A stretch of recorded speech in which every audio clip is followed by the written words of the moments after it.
المنتخب الوطني المغربي لأقل من 17 سنة ومن رحم المعاناة كيوصل للمجد والتألق الكروي.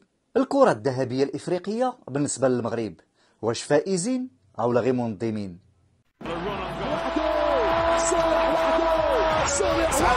علاها زوم على الكرة. السلام عليكم ومرحبا بكم على قناتكم زوم على الكرة.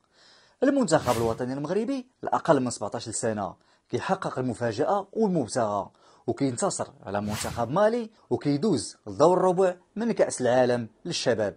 باها ووليداته حققوا المبتغى وهو الفوز على منتخب مالي ب3-2، مباراة اللي ما كانتش سهلة واللي عانى فيها المنتخب المغربي حتى الآخر ثانية من الوقت بدل الضائع، لا في الشوط الأول ولا في الشوط الثاني، حيث الحكم زاد تقريبا 20 دقيقة في مجموع الوقت بدل الضائع، الشيء اللي استغلوا منتخب مالي احسن استغلال واللي دار علينا الضغط لا في الشوط الاول ولا في الشوط الثاني وخلانا نعيشوا مقابله على الاعصاب ديالنا. ورجوعا لسيناريو المباراه، زياد باها كيسجل الهدف الاول للمنتخب الوطني المغربي في الدقيقه 29 من بعد استغلال رائع للكرات الثابته واللي لعبه مزيان اللاعب منصف الزكري. منتخب مالي اللي عدل النتيجه في الوقت بدل الضائع من الشوط الاول بعد ما استغل ضربه جزاء اللي نفذها اللاعب مبومبا وسجل هدف التعادل.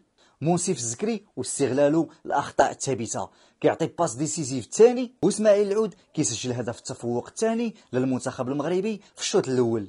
دقيقه 66 اسماعيل العود كيرجع من بعد هجمه منظمه للمنتخب الوطني المغربي بكره مرتده كيسجل الهدف الثالث عالمي بطريقه عالميه اللي اكيد غادي يكون واحد من اجمل اهداف البطوله. التحكيم اللي ما عرفتش مالو مع المنتخبات المغربيه واللي ديما اي مقابله حاسمه كنعانيو مع التحكيم. 8 ديال الدقائق اضافيين كيزيدهم الحكم في الشوط الثاني خلات منتخب مالي يرجع في النتيجه 3-2 وخلانا نعيشوا اللحظات الاخيره على الاعصاب ديالنا، ولكن الحمد لله النتيجه تحققت والمراد وصلنا ليه. وباها ووليداته دازوا الربع كاس العالم للشباب اقل من 17 سنه، فمبروك لهاد الوليدات والمزيد من التالق وان شاء الله نشوفوهم جايبين لكم حتى هما.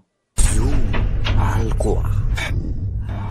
الكره الذهبيه الافريقيه اللي غادي تنظم مره اخرى في المغرب، وترشيحات مغربيه وسيطره واضحه في جميع الفئات، احسن مدرب، احسن منتخب، احسن فرقه، احسن حارس، احسن لاعب شاب، احسن لاعبه مغربيه واحسن لاعب افريقي سنه 2025. الترشيح الابرز هو ديال اشرف حكيمي في منافسه مع محمد صلاح واوسيمين. نيجيريا اللي فشلت في التاهل لكاس العالم من بعد ما خسرت الملحق الافريقي ضد الكونغو الديمقراطيه. كيبقى المنافس الابرز لاشرف حكيمي هو محمد صلاح. محمد صلاح اللي في الترتيب العالمي للكره الذهبيه جا هو الرابع، في حين ان حكيمي جا في الترتيب السادس. ولكن واش هذا الشيء غادي ياثر؟ بالنسبه لي انا لا، بحكم ان الجائزه افريقيه 100%، يعني كاين الالقاب، كاين الاداء وكاين التاثير، واشرف حكيمي كيتفوق في التاثير وفي الالقاب على محمد صلاح، بحكم ان اشرف ربح دوري ابطال اوروبا مع باريس سان جيرمان، تاهل لنهائي كاس العالم للانديه، وكتاثير فاللاعب كان داير البصمه ديالو في جميع المباريات وجميع البطولات اللي كان لعبهم مع فريق باريس سان جيرمان. فاللي كنتمناو حنايا ان التصويت الافريقي يكون منصف هذه المره، حيت الا ما ربحهاش اشرف حكيمي افضل ظهير ايمن في العالم وباعتراف الجميع وغير الترتيب ديالو ما بين العشرة الاوائل في العالم، كيعطيك فكره على المكانه ديال اشرف في الكره العالميه. فكنتمناو ان الثالثه تكون ثابته وان المغرب يحظى بالجوائز ماشي غير بالتنظيمات. كان معكم وليد مذكور على قناتكم زوم على الكره. السلام عليكم.